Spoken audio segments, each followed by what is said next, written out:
Mes kartu stovim. Jo, žiūrėkit, Ir papildot paskui mane. ponas Vaitkau, jūs minėjote, tarkim, kad valstybė turi kištis į verslą, į kainas, ne į kainų reguliavimą, tarkim, ne? Ir kad, tarkim, kaip pavyzdį paminėjot kainų reguliavimo vaistų rinkoje, ar ne? Kad būtent šitas modelis gali būti pritaikytas ir, pavyzdžiui, mažmeniniai rinkoje Lietuvos maisto ir taip toliau, tarkim. Ne? Kaip tai atrodytų, man atrodo?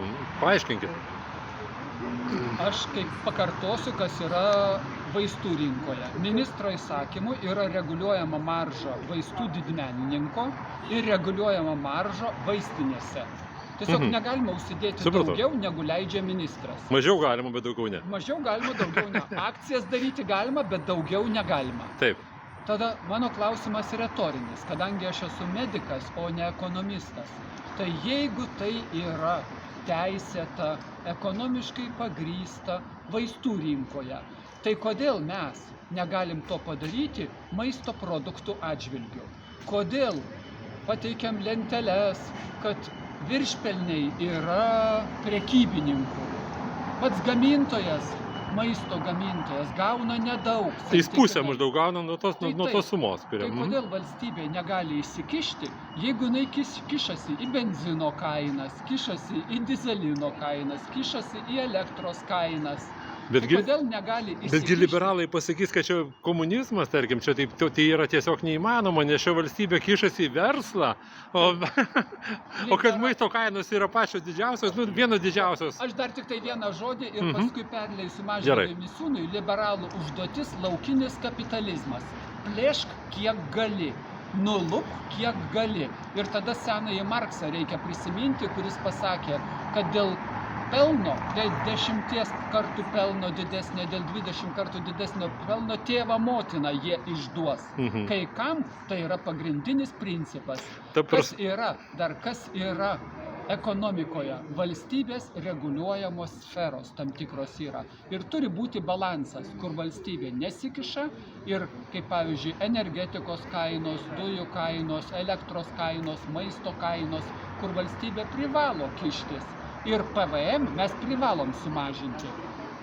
Problema ta, kad valstybė turi visus instrumentus, kaip reguliuoti kainas ir kaip prižiūrėti, vaistų visą pramonę, kaip prižiūrėti vaistinės, kaip prižiūrėti, degalinių tinklus.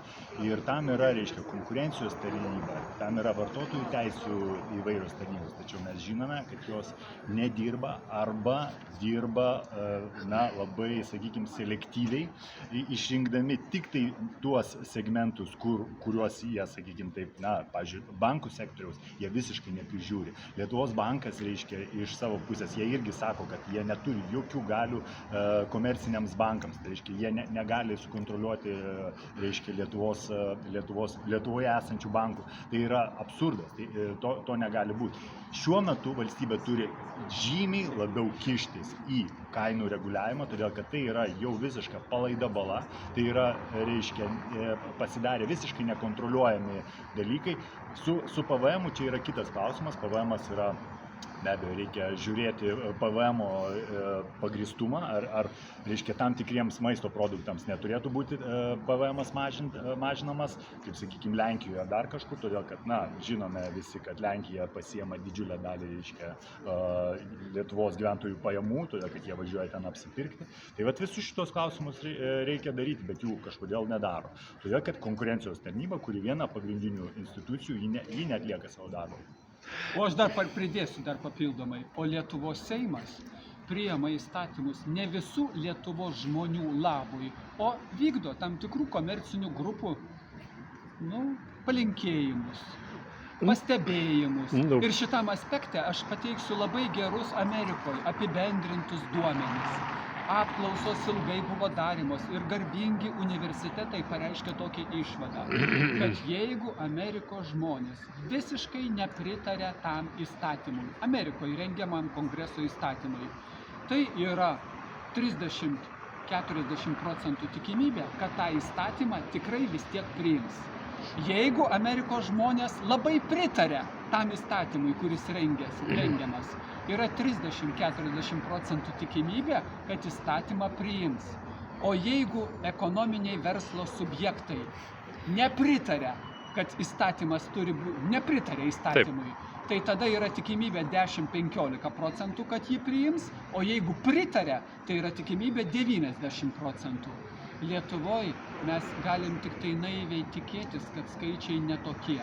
Tai verslo interesam Lietuvos Seimo rūmose reikia pastatyti užsklandą ir sakyti, kad Seimas rūpinasi visų Lietuvos žmonių, o ne verslo viršpelnių interesais. Verslo interesais privalu rūpintis ir Lietuvos Seimui, bet ne viršpelnių.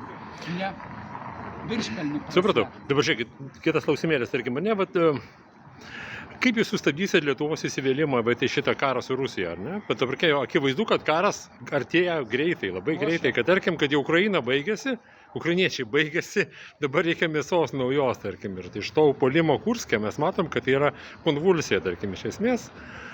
Paskutinis pasispardymas, kai ten buvo vokiečių Ardėnuose puolimas prieš pat karo pabaigą, tarkim, ne?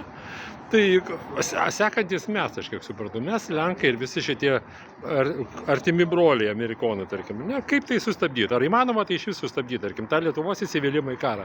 Mano viena iš svarbiausių ir uždavinių, kodėl mes su savo komanda ir 500 000 Lietuvos žmonių palaiko mūsų mintis, ir tai pasakė ne Eduardas Vaitkus, ne Mažvydas Misiūnas, tai pasakė mums oponuojanti šitą Lietuvos išdavikų valdžia. 500 000 žmonių palaiko mūsų mintis, kad karui privalome pasakyti ne, nes kitaip tai bus ir Lietuvos žmonių, ir Lietuvos valstybės sunaikinimas.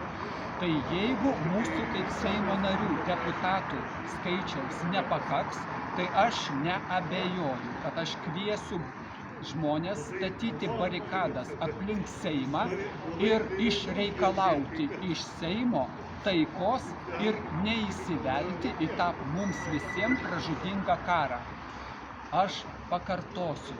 Šiuo metu viso pasaulio sunaikinimo pavojus yra didesnis negu 62-63 metų Karibų krizės metu.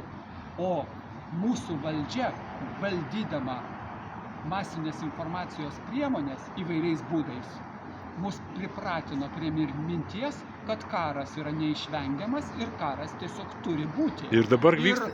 Rusijos gyventojų požiūrių, Vokietijos Leopardai tankai Kursko žemėje, vad dabar, jiem privalo sukelti tam tikras mintis apie didžiausią viso pasaulio tankų mūšį Kursko vietovėje Hitlerio laikais ir apie tai, ką reiškia vokiečių tankai Kursko žemėje. Rusai susitelks aplink užsienį, tarkim. Tai bus priešingas efektas, kai dabar sako, kad puolimas Kurske, tai reiškia, rusai nuvers Putiną, tačiau bus priešingai.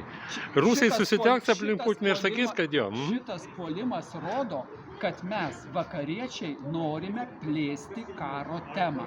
Nenorime sustabdyti, o norime įvelti toliau kuo daugiau į tą karą, kuris baigtis gali tik tai viso pasaulio sunaikinimu, jeigu mes toliau laikysimės linijos, kad Rusija turi būti strategiškai nugalėta. Turi pralaimėti. Jinai turi būti suskaldyta ir padalinta, tarkim.